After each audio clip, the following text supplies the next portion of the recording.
দর্শক, সবুজ পথে সমৃদ্ধির গল্প নিয়ে আজ হাজির হয়েছি ঢাকা জেলার ধামরাই উপজেলার গোলাকান্দা গ্রামে। এই গ্রামটি মুরগির লালন পালন হিসেবে বেশ সুপরিচিত। এটিকে অনেকে মুরগির গ্রামও বলে থাকেন। এখানে বেশ কয়েকজন তরুণ উদ্যোক্তা এই লেয়ার মুরগির উৎপাদনের মাধ্যমে একই সাথে যেমন ডিম উৎপাদন করছেন, তেমনি আমিষের চাহিদা হিসেবে মুরগিও বিক্রি করছেন। দর্শক, স্বাগত জানাচ্ছি কৃষি এবং কৃষকের নানান দিক নিয়ে এগিয়ে যাওয়া, সমস্যা সমাধান, কৃষি প্রযুক্তি, খামার ব্যবস্থাপনা নিয়ে জিটিভির নিয়মিত আয়োজন বিএসএল নিবেদিত সবুজ কৃষির আজকের পর্বে। সাথে আছি আব্দুল্লাহ খান মুন্না। দর্শক, আমরা এখন কথা বলবো একজন তরুণ উদ্যোক্তা যার উদ্যোগে এবং পরিচর্যায় এই গ্রামের মানুষ এই মুরগির লালন পালন ব্যবসায় উদ্বুদ্ধ হয়েছেন, সেই মারুফ সরকার ভাইয়ের সাথে। ভাই, আসসালামু আলাইকুম। ওয়ালাইকুম আসসালাম। কেমন আছেন আপনি? আলহামদুলিল্লাহ, ভালো আছেন। হ্যাঁ, আপনি তো দীর্ঘদিন যাবত এই মুরগির লালন পালনের সাথে জড়িত। আমরা চাচ্ছি যে আপনার মাধ্যমে জিটিভিতে যারা দর্শক রয়েছেন তারা যেন এই মুরগির লালন পালন সম্পর্কে জানতে পারে এবং কিভাবে পরিচর্যা এবং কিভাবে খাবার ব্যবস্থাপনা করলে তারা সফল উদ্যোক্তা হতে পারে, সেই বিষয়টি আপনার মাধ্যমে একটু তুলে ধরতে চাই। তো চলুন, আমি একটু আপনার সেরে যেতে চাই। চলুন।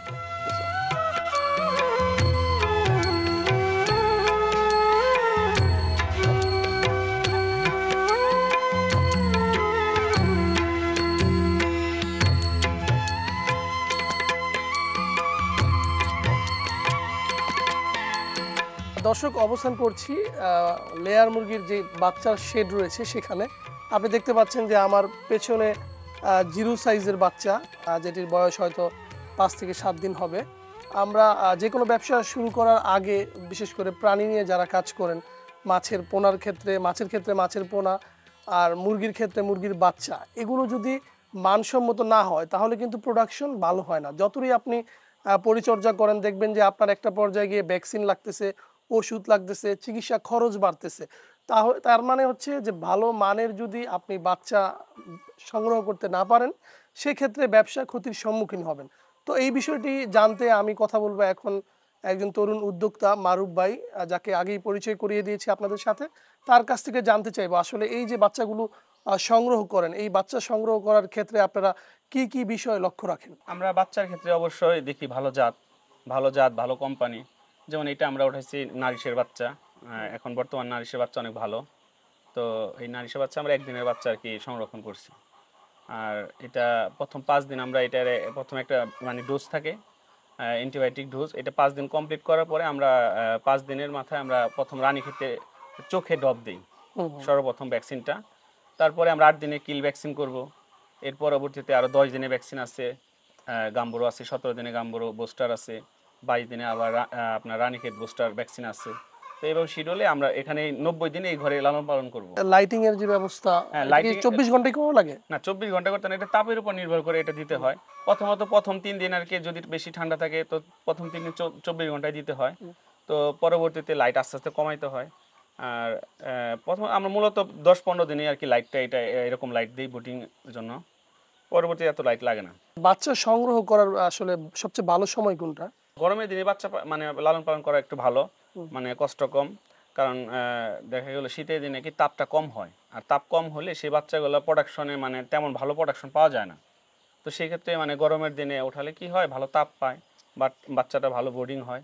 তো সেক্ষেত্রে ভালো প্রোডাকশন আশা করা যায়। আচ্ছা, এই যে বাচ্চার শেডটা আপনারা তৈরি করেছেন, এটা কিভাবে তৈরি করেছেন? এটা পুরোটা বাঁশের মাচা, বাঁশের। এটা তো এটা আপনার মাচার উপরে তো ঘর, ফ্লোরিং না। এটা ছিল ভুটার আরো ছোট ছিল তখন, এখন আস্তে আস্তে মানে বাড়ানো হচ্ছে, বয়স বাড়তেছে, আর এলো আস্তে আস্তে জায়গার মানে পরিধি বাড়ানো হচ্ছে। এখানে কি পরিমাণ বাচ্চা আছে? এখানে 3500 বাচ্চা আছে। 3500 বাচ্চা। হ্যাঁ, হ্যাঁ। আর এটা কি যত বাড়বে তত আয়তনটাও বাড়বে? আয়তন আস্তে আস্তে বাড়াতে হবে। আর কি ধরনের খাবার এবং কতবার খাবার দিয়ে থাকেন এই শেডে? এখন এটা লেয়ার স্টার্টার চলতেছে। এটা আপনার 1 দিন থেকে 55 দিন বয়স পর্যন্ত চলবে। তারপর আপনার লেয়ার গোয়ার খাওয়ানো হবে। তো লেয়ার গোয়ার হলো আপনার 120 দিন মানে ডিম আসার আগ পর্যন্ত চলবে। কিন্তু আমরা এখান থেকে মুরগির 90 দিন বয়স হলে এটা আমরা খাঁচায় নিয়ে যাব, এখানে রাখবো না, অন্য সেটে ট্রান্সফার করব। এই বাচ্চা লালন পালনের ক্ষেত্রে আপনি কি ধরনের সমস্যার সম্মুখীন হচ্ছেন? বাচ্চার সমস্যা বলতে এখন বাচ্চা বয়স আসলে 15-20 দিন বা 30 দিন পর্যন্ত তেমন একটা নাই, হয়তো 25-26 দিন একটা ঝামেলা আছে, গাম্বুরু রানীক্ষেত লাগে। তাছাড়া আরেকটা রোগ হলো যেটা এখন সবচেয়ে বেশি দেখা দিচ্ছে, সেটা হলো চিকেন এনিমা, মানে রক্ত শূন্যতা একটা রোগ। এটা 40 দিন 50 দিন বয়সে হয়। এটা দেখা যাইতেছে আপনার সেটে প্রায় সবগুলো মুরগি মারা যায় মনে হয়েছে। তো এই রোগটা এই বছর সবচেয়ে বেশি, এর আগে এত ছিল না। আর আপনার এই রোগটা আবার খাঁচাতে দিলে মানে মুরগি যখন 90 দিন হয়, খাঁচাতে দিলে এই রোগটা মানে সেরে যায়। তো এই সমস্যা। আর এর মাঝখানে আরো ভ্যাকসিন আছে, মাঝখানে আমরা 50-60 দিনের বয়সে করাইজার ভ্যাকসিন করি, আরো বিভিন্ন ভ্যাকসিন শিডিউল আছে আর কি। আচ্ছা, আর এই যে এখন বর্তমানে এই বাচ্চাগুলোর কত দিনের বয়স? আজকে এটার বয়স 8 দিন, কালকে এটার একটা ভ্যাকসিন আছে, ওই কিল ভ্যাকসিন ঘাড়ে দেওয়া হবে, এটা ডাক্তার দিয়ে করানো হবে, ঘাড়ে দেবে। আচ্ছা, নতুন উদ্যোক্তা যদি কেউ শুরু করতে চায় তার প্রতি আপনার কি পরামর্শ থাকবে? নতুন উদ্যোক্তাদের একটাই মানে বিষয় মাথায় রাখতে হবে, সেটা হলো ভালো জাতের বাচ্চা মানে সংরক্ষণ করতে হবে। সেটা জাতটাও দেখতে হবে, ভালো কোম্পানি হতে হবে, ভালো কোম্পানি বাচ্চা। আর অবশ্যই তাকে প্রশিক্ষণ নিতে হবে, কারণ বাচ্চা যত ভালো আপনি লালন পালন করতে পারবেন তত ভালো আপনার প্রোডাকশন আসবেন, লাভবান হতে পারবেন। সেক্ষেত্রে অবশ্যই প্রশিক্ষণ দরকার, বা অভিজ্ঞ যে কোনো খামারি পরামর্শ নিতে পারে।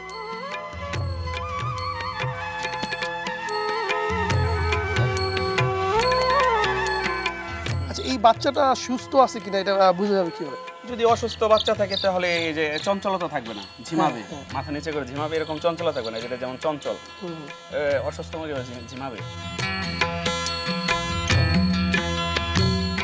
চলুন আমরা আপনার যে পুলেট শেডটি রয়েছে সেই শেডে 90 দিনের পরবর্তী বাচ্চারা কিভাবে লালন পালন করে সেই বিষয়টি একটু দর্শকদের দেখাই।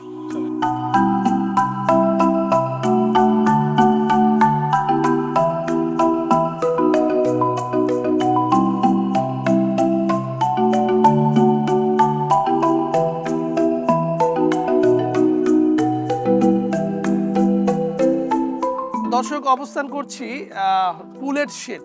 এই শেডটি মূলত হচ্ছে মুরগির যখন ডিম উৎপাদনে যায়, উৎপাদনে যাওয়ার আগে যে 90 দিনের যে মুরগিগুলো থাকে, এটি হচ্ছে সেই মুরগি। আপনি আমার হাতে একটি দেখতে পাচ্ছেন, যদিও এটা একটি মোরগ। প্রতি শেডে এরকম 2-3 হাজার শেডে হয়তো 2-4-5টা মোরগ পেতে পারেন। আর অধিকাংশই থাকে মুরগি, যেগুলো সাধারণত 90 থেকে 100-120 দিন এই অবস্থায় এখানে লালন পালন করা হয়। আর এই জায়গায় কিন্তু এই মুরগিগুলো ডিম উৎপাদন করবে। তো মারুফ ভাইয়ের কাছে আমার একটু জানতে চাওয়া যে এই পুলেট শেডের যে মুরগিগুলো, সেগুলোর কি কোনো বিশেষ কোনো যত্ন বা পরিচর্যা আছে কিনা? হ্যাঁ, একটু বিশেষ পরিচর্যা করতে হয়। আমরা যখন 90 দিনে খাঁচিতে মানে আনি, তখন আমাদের ব্যথানাশক ওষুধ ব্যবহার করতে হয়। পরবর্তীতে যখন 120 দিন বয়স হয়, তখন 120 দিন বয়সে আমাদের একটা ভ্যাকসিন করতে হয়, সেটা হলো ইডিএস, ইগ ড্রপ সিনড্রোম। এটার কাজ হলো আপনার যে কোনো রোগের ডিমটাকে নষ্ট করবে না, মানে ডিমটা আঁকা বাঁকা হবে, এর জন্য ভ্যাকসিনটা দেওয়া হয়। তো আমরা এই ইডিএস এর সাথে এটার সাথে কম্বাইন করে আরও ভ্যাকসিন করি, যেমন H9 এটাও করি। তারপরে আপনার এটার পরে হয়তো 15-20 দিন পরে আমরা H5 করতে পারি। মানে এই পরিচর্যা করা হয়। আর খাবার দাবারের ক্ষেত্রে? খাবার দাবার হলো আপনার 90 দিন বয়স যখন হয়, তখন তো এটার ভিতরে ডিম আসে, তো ওই অবস্থায় একটু মুরগি কম খায়, তার জন্য একটু মানে বেশি খাবারটা একটু নাড়াচাড়া দিতে হয়। যেমন আমরা অন্য সেটে দুবেলা খাদ্য দিতেছি, কিন্তু এখানে তা না, এখানে দেখা গেলো দিনে 3বার 4বার 5বার পর্যন্ত খাদ্য নাড়া দিতে হয়, মানে একটু বেশি মানে যত্ন করতে হয় আর কি। সেক্ষেত্রে এখানে এই শেডে কতজন শ্রমিক কাজ করছে? এখানে একটা ফ্যামিলি কাজ করতেছে, হাজবেন্ড ওয়াইফ, তারা দুজন মিলে এই 3000 শেড মানে এটা পরিচর্যা করতেছে।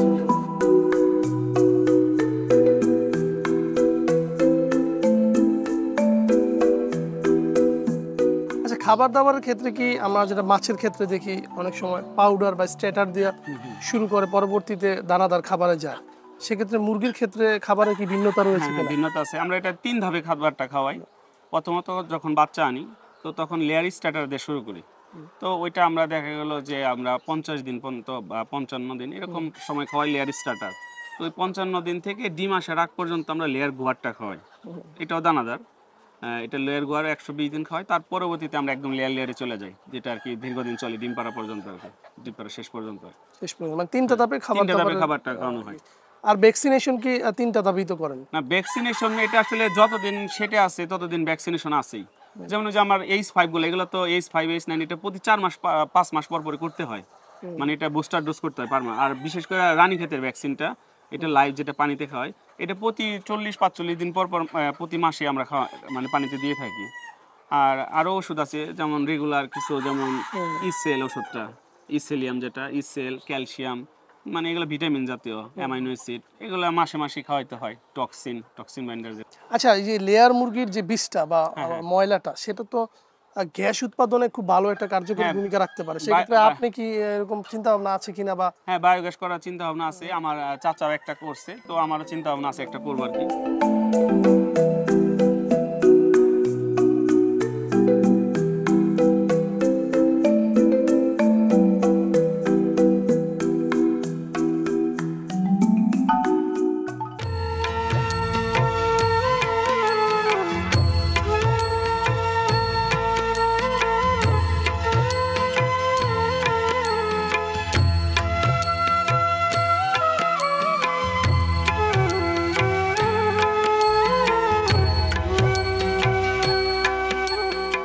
প্রথম দিকে যখন শুরু করলেন তখনকার পরিস্থিতি বা পরিবেশটা কেমন ছিল?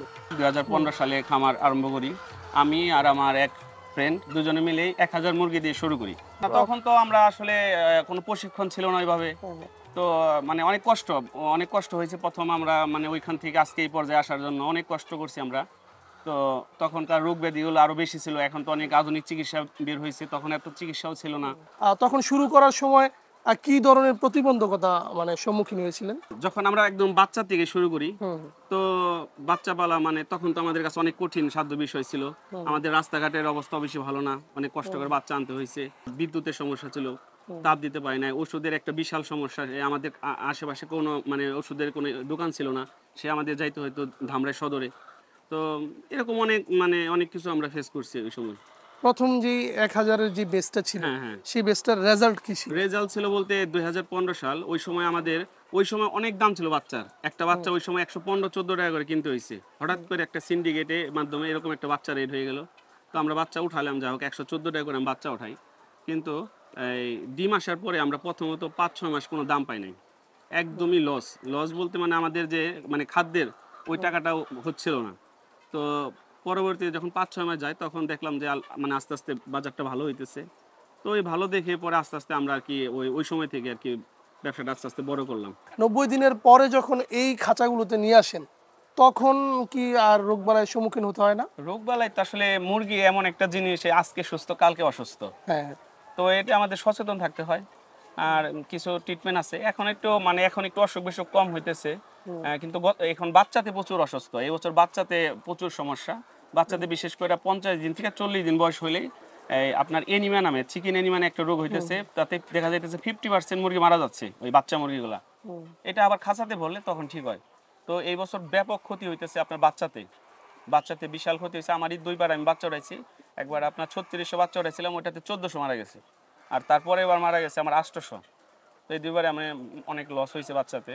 আর বড় মুরগিতে এই বছর একটু তুলনামূলক অসুখ কম, কিন্তু ওই যে ডিমের বাজারের অবস্থা ভালো না, খুবই খারাপ।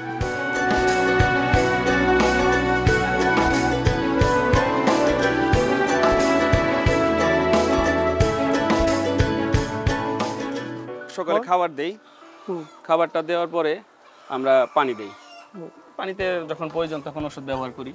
এই ওষুধটা মানে যে ব্যবহার করে এটা কি রেগুলার করা? না, রেগুলার করা হয় না। ওষুধ দেখা দিলে এটা হলো একটা ডোজ আছে, দেখা গেলো আমরা 40-50 দিন পর একটা অ্যান্টিবায়োটিকের ডোজ করি। যদি সমস্যা না থাকে তাহলে নরমালি ডোজ করা হয়। আর যদি কোনো সমস্যা হয় সেক্ষেত্রে আমরা ওই রোগের উপর নির্ভর করে, যে রোগটা হয়েছে ওইটার উপর ডিপেন্ড করে আমরা ট্রিটমেন্ট করি। দিনে খাবার বা রাতে খাবার কত বেলা দেন? না, রাতে না, শুধু আমরা দিনে 2বার খাদ্য দিই, 3বারও দেওয়া যায়। তো আমাদের কাজের মানে সুবিধার্থে আমরা 2বার দিতেছি আর কি। ওই সকালে ভোরে একবার আর 3টার দিকে একবার দিতেছি। আর পানি 3বার বা 4বার ডিপেন্ড করে আপনার তাপের উপরে। মানে গরম থাকলে পানিটা বেশি খায়, ঠান্ডা থাকলে পানি কম খায়। সেক্ষেত্রে খাবারের পরিমাণটা কিভাবে নির্ধারণ করেন? খাবারের পরিমাণ হলো একটা বয়সের উপরে। দেখা যায় যে যখন আপনার এই মুরগি আপনার 100% প্রোডাকশন বা 95% প্রোডাকশন আসে তখন খাবারটা বেশি খায়। তখন সাদা মুরগির খেতে দেখা গেল 115 গ্রাম, 14-15 গ্রামে খায়, এই তো এভাবেই। খাবার কি আপনারা কোনো মানে কোম্পানির খাবার আনেন নাকি নিজেরা তৈরি করেন? না, আমরা কোম্পানির খাবারই আনি। এটা কি নিজেরা তৈরি করা যায় না? নিজেরা তৈরি করা যায়, সেক্ষেত্রে অনেক ঝামেলা, অনেক টাকা ইনভেস্ট করতে হয়। খাদ্যের যেই মার্কেট বা বাজার যেটাকে আমরা বলি, খাদ্যের দাম কেমন বা এই দামের উপর প্রভাব পড়ে কিনা এই ব্যবসায়ীতে? না, দামের উপর তো প্রভাব পড়ে। দাম তো আমরা সেই যখন শুরু করছি তখন 1400 টাকা বস্তা ছিল খাদ্য 2015 সালে। এখন তো খাদ্য সেই 2700 টাকার কাছাকাছি বস্তা হয়ে গেছে। সেই তুলনায় তো ডিম বাড়ে নাই। তখনও সেই সময় 5 টাকা ডিম ছিল, এখন 7 টাকা ডিম। ওই তুলনায় মানে কোনো পরিবর্তন হয় নাই। এখন সমস্যা হলো খাদ্য আপনার 100 টাকা কমায়, 100 টাকা কমালে দেখা গেলো আমার ফার্মে 5 বস্তা খাদ্য লাগে, সেক্ষেত্রে 500 টাকা সেভ হয়। ওদিকে দেখা যাইতেছে ডিম তো একটা কমায় দেয় যে খাদ্যের দাম কমছে, আমরা ডিমের দামও কমাই, ওই সেই ক্ষেত্রে দেখা 2000 ডিমে 2000 টাকা একটা করে কমলে 2000, ওদিকে আমার খাদ্যে 500 কমতেছে, এদিকে আমার ডিমে কমে যায় 2000। মানে এটা তো মানুষ সবাই বুঝতেছে না। কোন মুরগিটা লালন পালনে বেশি লাভজনক মনে করেন, লাল না সাদা? দুটাতেই লাভজনক। ওই লাল হলো আপনার গরমে পালা একটু কষ্ট, আর একটু প্রোডাকশন কম, খাবার বেশি খায়। আবার লালের দাম বেশি, ডিমের দামটা একটু বেশি পাওয়া যায়, কিন্তু সাদা একটু ডিম কম, কিন্তু আপনার ওই গরমে পালা মানে কষ্ট কম, পানি কম লাগে, আর স্টকের প্রবণতাও কম থাকে, আর প্রোডাকশন বেশি সাদা। কিন্তু লাল হলো বিক্রির সময় একটা মোটা অ্যামাউন্ট পাওয়া যায়, বিক্রির সময় দাম বেশি পাওয়া যায়, কিন্তু সাদা সেক্ষেত্রে দামটা হলো একটু কম পাওয়া যায়। সাদা এখন বাজারে বিক্রি করতেছেন কত টাকা কেজি? সাদা এখন 150 টাকা কেজি বিক্রি হয়। আচ্ছা, এই 150 টাকা কেজি মানে কতদিন পরে এটা রিজেক্ট হয়? বা রিজেক্ট বলতে কি, যদি ডিমের বাজার ভালো থাকে সেক্ষেত্রে অনেকদিন পালি আমরা, দেখা গেলো 20-22 মাস ডিমের বয়স পালতে পারি। যখন ডিমের বাজারটা আসলে খারাপ থাকে তখন পালা যায় না, দেখা গেলো অনেকে 10 মাস 12 মাস বা 15 মাস পাইলে বিক্রি করে ফেলতে হয়। আচ্ছা, আমরা যদি মানে এই মুরগিটা সুস্থ আছে কিনা এটা কিভাবে বুঝবো? একটা সুস্থ মুরগি বের করার কোনো ব্যবস্থা আছে? একটু বের করে দেখান। একটা সুস্থ মুরগি চেনার উপায় আপনার সবসময় চোখগুলো সচ্ছল থাকবে, সচ্ছল থাকবে, ও সব দিকে নজর রাখবে, ও দেখে ও আমাদের দিকে তাকিয়ে আছে, যে চোখটা আমাদের দিকে আছে। কিন্তু অসুস্থ মুরগি আপনার এক ঝিম ধরে থাকবে, বসে থাকবে, এগুলো বিভিন্ন লক্ষণ আছে। আরো এক এক রোগের এক এক লক্ষণ, যেমন সালমোনিয়ার সমস্যা থাকলে এদিকে পিছনের সাইড ভেজা থাকবে, এই দেখেন তো শুকনো আছে মোটামুটি, এদিক দিয়ে ভিজে যাবে, এটা সালমোনিয়ার সমস্যা। তো আর অনেক রোগ আছে, অনেক রোগ বিভিন্ন পোস্টমর্টম করে ওগুলো দেখতে হয়। আচ্ছা, এগুলা কি আপনারা রেগুলার চেক করেন? এই 2000 মুরগি কিভাবে চেক করেন? মানে এগুলো আসলে কাজ করলে আমাদের চোখে পড়ে। সার ফার্মে যদি একটা মুরগি অসুস্থ হয় সেটা আমাদের চোখে পড়ে, বোঝা যায় যেটা চালচলন অন্যরকম। আচ্ছা, আমরা প্রায় সময় দেখি যে অনেক খামারি হঠাৎ করে রোগ হয়ে মুরগি সব মারা গেল, এগুলো হলো এটা আসলে কি কারণে হয়? এটা হলো H5, মূলত H5 জন হয়, ওইটা হলে আর কি মুরগি কোনোভাবে রাখা যায় না। H5 রোগটা কি, মানে এটা হচ্ছে বার্ড ফ্লু বলে, বার্ড ফ্লু H5। এটার আবার স্টেপ আছে অনেকগুলা, আপনার H9 আছে, তো H9 হলে মুরগি টেকানো যায়, ট্রিটমেন্ট করলে টেকে, কিন্তু H5 হলে আপনার কোনোভাবে টেকে না। কিন্তু ভ্যাকসিনেশন আছে, যদি বাচ্চা গেলে আপনার H5 H9 করেন সেই ক্ষেত্রে H9 হওয়ার সম্ভাবনা খুবই কম থাকে। মুরগি লালন পালনের ক্ষেত্রে এই খামারের যে পরিষ্কার পরিচ্ছন্নতা, এটার গুরুত্বটা আসলে কেমন, বা একজন খামারির পরিষ্কার পরিচ্ছন্নতার দিকে কতটুকু মনোযোগী হওয়া আপনি মনে করেন? সুস্থ রাখার জন্য অবশ্যই আপনি ফার্ম পরিষ্কার রাখতে হবে, বায়োসিকিউরিটি মেনটেন করতে হবে, যেন বাইরে পশু পাখি ঢুকতে না পারে, আর যথেষ্ট পরিমাণে ফার্মে ঢোকার আগে জীবাণুনাশক ব্যবহার করতে হবে, কারণ রোগগুলো বেশিরভাগ মানে ছড়ায় হলো ইঁদুর আর আপনার পাখির মাধ্যমে। আপনারা তো ওই যে লেয়ার মুরগির যে প্রধান ইনকাম সোর্স সেটা হচ্ছে ডিম, এই ডিমটা আসলে দিনে কতবার সংগ্রহ করেন? এটা আমরা সাধারণত 12টার দিকে একবার তুলি, তো আর বিকেল বেলা কিছু ডিম থাকে, ওই সময় বিকেল বাকি ডিমগুলো তুলে ফেলি। আচ্ছা, সেক্ষেত্রে ডিমের সাইজ অনুযায়ী কি রেট নির্ধারণ করে নাকি? ডিমের সাইজ অনুযায়ী না, আমরা প্রথম অবস্থায় যখন ছোট থাকে তখন কিছুদিন আর কি দাম একটু কম পাই, তারপরে সারা বছর একই প্রাইস। মানে সাইজের উপর ডিমের দাম নির্ভর করে? না, এটা হলো বাজারেও হয়, আমাদের এখানে হয় না, খামারের আমরা ওরকম তফাৎ হয় না। আচ্ছা, এই যে এই শেডটা করেছেন 2000 একটা বেসের জন্য, এই শেডটা করতে আপনার খরচ হয়েছে কেমন? শুধু ঘর হলো আপনার 5.5 লাখ টাকার মতো, শুধু ঘর 5.5 লাখ টাকার।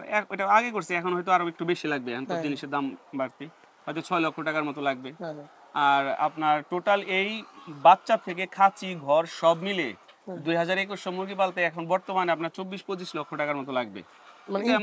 হ্যাঁ, টোটালস মানে 24-25 লাখ টাকা হলে আপনার ডিম পাড়া আরম্ভ হবে, তারপর থেকে আপনার ডিমের বাজার ভালো থাকলে ইনকাম হবে। আচ্ছা, আমাকে একটু জানান আপনি, যে যদি নতুন কোনো উদ্যোক্তা মানে আমাদের এই প্রোগ্রাম দেখে উদ্বুদ্ধ হয়ে করতে চায়, তাহলে তার প্রতি আপনার পরামর্শটা কি থাকবে? পরামর্শ বলতে আসলে কি, 2020 সালে থেকে 2024 সাল খুব ভালো একটা সময় গেছে ফার্মের জন্য, কিন্তু বর্তমানে আজকে 6 মাস মানে 2025 সালে ফার্মের অবস্থা খুবই খারাপ। এখন এই মুহূর্তে খামার করলে আমি মনে হয় এখন লাভবান হবে না, কিন্তু যদি পরিস্থিতি ভালো হয় সেক্ষেত্রে করতে পারে একটা লাভবান ব্যবসা। যদি সরকার সঠিকভাবে এটাকে নিয়ন্ত্রণ করতে পারে, আমাদের এদিকে তাকায়, যদি একটু সুনজর দেয়, হয়তো তখন আমরা সফল হব। আর নতুন যারা করতে পারে একটা ব্যবসা, আসলে সৎভাবে করলে সব ব্যবসায় সফল হওয়া সম্ভব। আপনার খোলামেলা যে খামারটা আমরা দেখতে পাচ্ছি, সেক্ষেত্রে বৃষ্টির দিন বা অতিরিক্ত শীতের কুয়াশার দিন আপনি কি ধরনের সমস্যার সম্মুখীন হন? শীতে যখন অতিরিক্ত শীত হয় তখন আমাদের পর্দার ব্যবস্থা করতে হয়, বৃষ্টিতে পর্দার ব্যবস্থা রাখতে হয়। তাছাড়া আর বাকি সময় আমাদের পর্দা না রাখাই ভালো, আলো বাতাসটা বেশি পাওয়া যায়। আর মুরগির যত আলো বাতাস ভালো হবে, মুরগি তত মানে ডিমের প্রোডাকশন ভালো থাকবে, অসুখ বিসুখ কম হবে। আচ্ছা মারুফ ভাই, এই যে একটি খাঁচা করেছেন, খাঁচা করতে আপনার কস্টিং কেমন হয়েছে এবং কিভাবে করেছেন, কোথা থেকে করেছেন? এটা হলো আপনার 6টা বক্স আপনার হলো এখন বর্তমানে 16,000 টাকা খরচ হয়। 6টা বক্সে আপনার 72টা মুরগি ভরা যায় আর কি। ধরেন একজন নতুন উদ্যোক্তা হ্যাঁ হ্যাঁ। একদম প্রাইমারি স্টেজে সে আসলে কয়টি মুরগি নিয়ে শুরু করলে আমার মনে হয় যে সে সফল হতে পারবে? এখন তো আসলে অনেক মানে 500 মুরগি উঠাইলেও এখন 6-7 লক্ষ টাকা লাগে। তো আমি মনে করি যে আসলে প্রথমে 500 মুরগি বা 1000 মুরগি দিয়ে শুরু করা ভালো। সেই ক্ষেত্রে যদি সফলতা সে পায়, পরবর্তীতে সে মুরগি বলে দেবে যে তুমি পারবে। তো আপনি সেক্ষেত্রে পরবর্তীতে সেই ফার্মটা বড় করতে পারে। আচ্ছা, আমাদের তো অনেক উদ্যোক্তা আছে যারা বিভিন্ন সামাজিক মাধ্যম, বিশেষ করে ফেসবুক, ইউটিউব, এই জায়গা থেকে কোনো প্রতিবেদন দেখে আসলে উদ্বুদ্ধ হয়ে সে নিজে করতে চায়, কিন্তু বাস্তবিক অর্থে এই যে মানে ইউটিউব থেকে স্বল্প জ্ঞান নিয়ে যে একটা আগ্রহ তৈরি হওয়া বা সে আগ্রহ থেকে একটা ফার্ম করা, সেটা কি আসলে কতটুকু সফল হতে পারেন বা কতটুকু বিপজ্জনক হতে পারে? আসলে ইউটিউব দেখে আসলে করা একদমই মানে উচিত হবে না। তার অবশ্যই ফার্ম করতে গেলে অবশ্যই তার একজন অভিজ্ঞ মানুষের পরামর্শ নিতে হবে, যুব উন্নয়ন থেকে প্রশিক্ষণ নিতে হবে, তারপরে ফার্মে এখানে আসা উচিত। আসলে এটা একটা আসলে অনেক সহজও আবার জটিল। এগুলা রোগ ব্যাধি না বুঝতে পারলে তো আসলে সফলতা আসবে না। তো তার জন্য অবশ্যই প্রশিক্ষণ নিতে হবে। বিদ্যুতের যে বিষয়টা, এই সারাদিনই তো মনে বিদ্যুৎ লাগে নাকি? না, এটা সারাদিন আসলে বিদ্যুৎ লাগে না, শুধু পানি থাকলেই হয়। কিন্তু সন্ধ্যা থেকে রাত 9টা পর্যন্ত আমাদের লাইট দিতে হয়। এই লাইটের উপরে আপনার ডিমের একটা থাকে, সম্পর্ক আছে। লাইট যদি আমরা না দিতে পারি প্রোডাকশন কমে যাবে, সেক্ষেত্রে প্রোডাকশন কমে যাবে। এই যে 2000 সেরে আপনার বিদ্যুৎ খরচটা কেমন আসে? না, বিদ্যুৎ খরচ তেমন না, এটা তো আমাদের আপনার শিল্প মিটার। 1,000 টাকার মতো খরচ হয়। খরচ আসে। 2000 আর পানি মানে কেমন, পানির খরচটা কি বেশি? পানি খরচটাই বেশি। মুরগির যে মূল প্রোডাকশন ডিম, এই ডিমটা আপনারা কিভাবে বাজারজাত করেন? এটা আসলে আমরা বাজারজাত করি না, আমাদের এই ডিম নেওয়ার জন্য ব্যাপারী থাকে। ওরা দেখা গেলো সপ্তাহে একটা নির্দিষ্ট করা থাকে, 2 দিন পর পর ডিম নেয়। ওরা প্রত্যেক খামার থেকে আর কি ডিমটা কালেক্ট করে নিয়ে যায়। আর আমরা ওই যেদিন ডিম নেয় ওই দিনের দেখা গেলো রেট পাই। এটা হলো সম্পূর্ণ আমাদের হাতে না, খামারিদের হাতে না, এটা অন্য মাধ্যম থেকে আমাদের রেট আসে। যেমন আমরা সাভারের একটা রেট পাই, ওই রেটের উপরে ডিম মানে দাম নির্ধারণ হয়।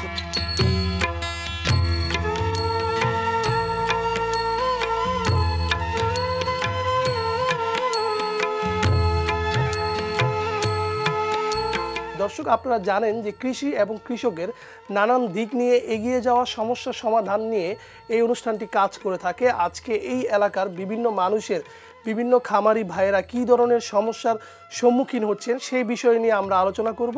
আর আলোচনাতে অংশগ্রহণ করছেন এই এলাকার যারা তরুণ উদ্যোক্তা এবং প্রবীণ উদ্যোক্তা রয়েছেন এই লেয়ার মুরগির ব্যবসার সাথে জড়িত, তাদের সাথে আলোচনা করব। আজকে যে ডিমের বাজার, আমি গতকাল নিজেও ডিম কিনেছি প্রায় 40 টাকা হালি।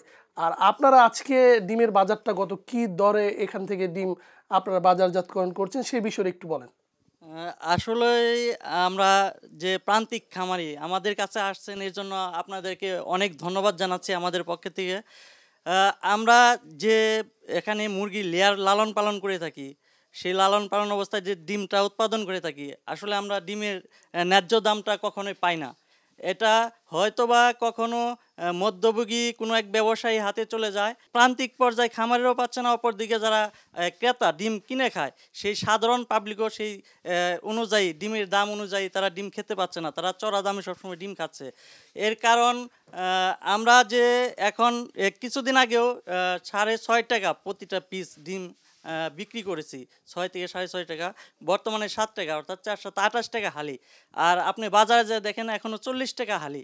এই যে একটা ব্যবধান আমাদের, যে 28 টাকা থেকে 40 টাকা, এর মাঝখানে যে ব্যবসা করছে তারাই মূলত ব্যবসাটা নিয়ে যাচ্ছে। আমরা কষ্ট করে ছোটোর থেকে মুরগি লালন পালন করে বড় করে থাকি এবং কি নানা প্রতিবন্ধকতার মাধ্যমে আমরা সেই ডিমগুলো উৎপাদন করে থাকি। এর খামারের একমাত্র বুঝে যে খামারে কতখানি লালন পালনে কতটা কষ্ট। আচ্ছা, আজকে ভাইয়ের কাছে একটু জিনিস জানতে চাই, যে এই যে মুরগি লালন পালন করছেন, মুরগির অন্যতম একটি বিষয় হচ্ছে যে খাদ্য, এই খাদ্যের দামটা কেমন? আমরা তো চড়া দামে খাদ্য কিনতেছি, আমরা যে টাকা দিয়ে খাদ্য কিনে খাওয়াতেছি মুরগি দিয়ে, কিন্তু আমাদের তো এখন প্রচুর টাকা লস হইতেছে। এখন আমাদের অবস্থা বেহাল হয়ে যাচ্ছে দিন দিন। এইভাবে চলতে থাকলে তো আমরা সামনের দিকে এগোতে পারবো না। আচ্ছা চাচা, আপনার কাছে একটু প্রশ্ন করতে চাই যে যেহেতু এই গ্রামটি মুরগির গ্রাম হিসেবে পরিচিত, আর গ্রামের দিক থেকে কিন্তু আপনারা অর্থনৈতিকভাবেও স্বাবলম্বী হচ্ছেন এই বিজনেসের মাধ্যমে। কিন্তু আজকে সারাদিন আমরা যেটি দেখেছি যে এই এলাকার রাস্তাঘাট কিন্তু খুবই খারাপ, মানে ডিম পরিবহন বা মুরগি পরিবহন এটা আসলে একদম সাধারণ মানুষই পরিবহন, যাতায়াতের অসুবিধা, সেক্ষেত্রে মুরগি বা ডিম পরিবহন কিন্তু আরও বেশি অসুবিধা। তো এই বিষয়টা কেন হচ্ছে বা কিভাবে সমাধান আপনি চাচ্ছেন? সমাধান বলতে তো আমরা কিছু করতে পারবো না, আপনারা যদি সহযোগিতা সবাই না করেন আমরা কি করে করবো? মুরগি পাল বানিয়েছি, বাজার নাই, ডিমের বাজার নাই, আমরা তখন একবার পুঙ্গুর অবস্থায় পড়ে গেলাম গা। আমরা পাচ্ছি কেমনি যে বর্তমানে যে বাজার, তবে একদিন 2 দিন ধরে না, অনেক দিন ধরেই। ধন্যবাদ চাচা আপনাকে। পাশে আরেকজন খামারি ভাই আছেন, আপনার কাছে আমি একটু জানতে চাচ্ছি যে এই যে খামারের ব্যবসা আপনারা করছেন, সেই ক্ষেত্রে বাচ্চা ক্রয় করার সময় কেমন দামে কিনছেন এবং যে ইনভেস্টমেন্ট করছেন সেগুলা আসলে তুলতে পারছেন কিনা? বাচ্চার দাম আপনার হলো শুরুতে আমরা যখন উঠাইছি তখন হলো আপনার 115 টাকা 120 টাকা করে বাচ্চার দাম ছিল, কিন্তু হুট করেই এখন ডিমের দাম কমার কারণে বাচ্চার দাম নেমে এসেছে 15 টাকার ভিতরে। এখন ওইভাবে এখন ডিমের দাম এখন কম, এখন এইভাবে চলতে থাকলে খামারিরা অনেক লসের পড়বে। খাদ্যের দাম এখন অনেক বেশি, এই পরিমাণ খাদ্য এই টাকা দিয়ে কিনা এবং ডিম বিক্রি করে লাভবান হওয়া সম্ভব না। আপনাদের অসংখ্য ধন্যবাদ আমাদেরকে সময় দেওয়ার জন্য। কৃষি এবং কৃষকের যে কোনো বিষয় জানতে এবং জানাতে আমাদের সাথে যোগাযোগ করুন এই ঠিকানায়। সবুজ কৃষি, জিটিভি 25 সেগুন বাগিচা, Dhaka 1000। Phone 83910215, mobile 019214000867, email sobujkrishi@gmail.com। সবুজ কৃষির আজকের পর্ব থেকে বিদায় নিচ্ছি। দেখা হবে নতুন কোনো পর্বে, নতুন কোনো জায়গায়, নতুন কোনো বিষয় নিয়ে। সে পর্যন্ত সুস্থ থাকবেন, ভালো থাকবেন। আল্লাহ হাফেজ।